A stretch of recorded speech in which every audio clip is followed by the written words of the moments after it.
చెప్పొచ్చా ఇప్పుడు 'పెళ్లివారి బండి' సీరీస్‌కి ఎంతయిందని చెప్పొచ్చా మీరు? అదే చెప్తున్నా కదా! నాకు అది హ్మ్. ఎగ్జాక్ట్‌గా ఐడియా ఉండదు. ఓకే. సో, ఇప్పుడు ఇన్ఫినిటీ మీడియాలో మీతో పాటు చాలామంది క్రియేటర్స్ వర్క్ చేస్తున్నారు కదా! అవును. సో, ఏంటి అసలు మొత్తం ఒకసారి ఒక టైంలో ఇన్ఫినిటీ మీడియాయే కనిపించింది. ఉన్నవాళ్ళు ఎక్కడెక్కడైతే క్రియేటర్స్ ఉన్నారో, ఎక్కడెక్కడి నుంచి ఉన్న వాళ్ళందరూ ఇన్ఫినిటీ మీడియాలోనే ఈ వెబ్ సీరీస్‌లు కానివ్వండి, ఈ క్రియేటింగ్ కంటెంట్ కానివ్వండి, ఇవంతా అక్కడే అవును. కనిపించింది ఒక టైం. అవును. ఏంటి ఇది మార్పు ఏమంటారు? ఒకేసారి సడెన్‌గా అంతా? ఏం లేదండి. ఇన్ఫినిటమ్‌కొచ్చేసరికి ఏంటంటే, మనకి ఆ క్వాలిటీ ఆఫ్ ది కంటెంట్ చూసారు అందరూ. హ్మ్. హ్మ్. అప్పటి వరకు చాలామంది చేసుకుంటూ వెళ్ళారు. హ్మ్. వీళ్ళు ఏంటంటే, ఇంచుమించు ఒక సినిమా లెవెల్ క్వాలిటీ ఇచ్చేసారు బయటకి అవుట్‌పుట్. హ్మ్. హ్మ్. అన్ని క్రాఫ్ట్స్‌లో కూడా.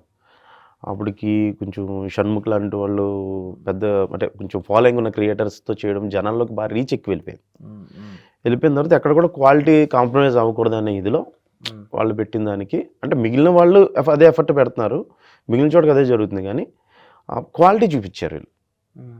అంటే మనం దాన్ని ఒక 4K అలాంటి వీడియో బిగ్ స్క్రీన్ మీద యేసుకున్నా కూడా మనకెక్కడ తగ్గకుండా. హ్మ్. ఇప్పుడు ఏమైపోయిందంటే ఓన్లీ మనం ఫోన్‌లోనే చూసుకునే పరిస్థితి కాదు. అవును. అవును. టీ పెద్ద పెద్ద టీవీస్ వచ్చేసినాయి. అవును. ఫ్యామిలీతో కూర్చొని ఒక సీరీస్ ఎంజాయ్ చేద్దామని సరదాగా పెట్టుకొని, అలా మాకు చాలామంది ఫోన్ చేసి చెప్తారు. రిలీజ్ అయిందంటే అందరం కలిపి చూస్తామమ్మా అని. అచ్చా! ఓకే. సో, అంత క్వాలిటీ చూడాలి అని అన్నప్పుడు ఆ లెవెల్ ఇవ్వాలి కదా కంటెంట్. అవును. అది అవును. ఇన్ఫినిట్ మీడియా అది అచీవ్ చేసిందండి.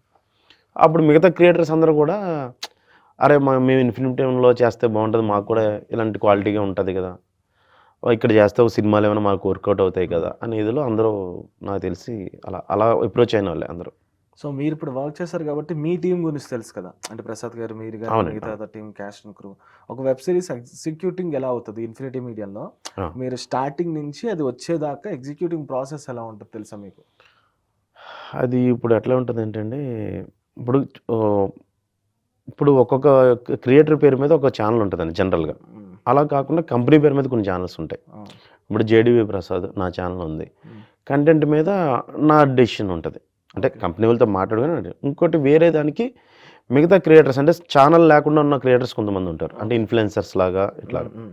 అండ్ అప్పుడే అప్‌కమింగ్ వచ్చిన వాళ్ళు కొంతమంది. హ్మ్. వీళ్ళకి ఒక కంటెంట్‌కి మేనేజర్స్ ఉంటారు. సో, హుహుహు. మన ఛానెల్‌కొచ్చేసరికి మా డెసిషన్ అనమాట. ఓకే. సో, వాటి మీద మేనేజర్స్ అంటే ఇప్పుడు ఎవరైనా ఒక కథ పట్టుకొనొస్తే, అది చూసుకొని ఏ క్రియేటర్‌కి సెట్ అవుతది. హ్మ్. హ్మ్. ఇలాంటి కథ ఉంది దీనికి హ్మ్. ఇతనికి ఒక ఫ్యామిలీ బేస్డ్ ఆడియన్స్ ఇతనుకున్నారు. ఓకే. ఓకే. ఇతనికి రీచ్ ఉంది కాబట్టి ఈ కథ ఇతనికి బావుంటది అని హ్మ్. హ్మ్. ఒకసారి మాకు వినిపించడం. ఓకే. ఒకసారి ఇదొచ్చి మీకు మీకు బావుంటదేమో ఒకసారి వినండి అంటారు. ఓకే. లేదా మేమే ఏదైనా కథ రాసుకుంటాం. ఓకే. ఓకే. మాకిట్లా ఉంది కదా! Next okay. ఈ కామెంట్స్ బట్టి ఇది ఇలా ఉంది కదా! నెక్స్ట్ సీరీస్ ఇలాంటిది చేద్దాం. ఓకే. దీని తర్వాత ఈ సీజన్ 2 చేసుకుందాం మళ్ళీ. అలా హుహు. మా డెసిషనే ఉంటది. ఓకే. ఓకే. మిగతా ఇప్పుడు ఇన్ఫినిటమ్ ఒరిజినల్స్ అని ఇట్లా ఉన్న ఇన్ఫినిటమ్ మీడియా ఇట్లా కొన్ని ఛానెల్స్ ఉన్నాయి. రామ్ కామ్, ఇన్ఫినిటమ్ రామ్ కామ్ వాటికి కంపెనీలో మేనేజర్స్ అనేవాళ్ళు డెసిషన్స్ తీసుకుంటారనమాట. ఎవరితో ఓకే. ఓకే. చేయాలి ఏంటని. ఓకే. సో, అది